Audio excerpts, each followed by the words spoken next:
Hello दोस्तों, तो हम आज बात करने वाले हैं खेसारी लाल यादव जी और प्रियंका सिंह का एक बहुत ही ज़बरदस्त सॉन्ग के बारे में, जो कि आ चुका है। और इसे लिखे हैं प्यारे लाल कवि जी और म्यूजिक दिए हैं धनंजय मिश्रा जी। और इसे गाए हैं खेसारी लाल यादव जी और प्रियंका सिंह जी। जिस सॉन्ग का टाइटल रखा गया है मकई के दाना, जो कि आपको स्क्रीन के ऊपर दिखाई दे रहा है, जो कि शादी हो तो ऐसे मूवी का एक ज़बरदस्त सॉन्ग है।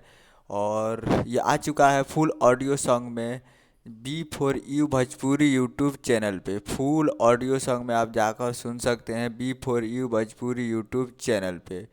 तो आप लोग जाइए और B for you Bhojpuri YouTube channel पे फुल ऑडियो सॉन्ग जाकर आप सुन सकते हैं।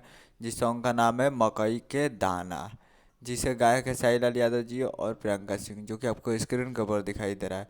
तो जाइए और प्यार दीजिए। और तो आप लोग जाइए और जाकर B for you Bhojpuri YouTube channel पे फुल ऑडियो सॉन्ग जाकर सुनिए और प्यार दीजिए। उम्मीद कर रहा हूँ वीडियो अच्छा लगा, चैनल को सब्सक्राइब करके बेल आइकन प्रेस कर दीजिए। मिलते हैं अगले वीडियो में, तब तक के लिए जय हिंद जय भोजपुरी।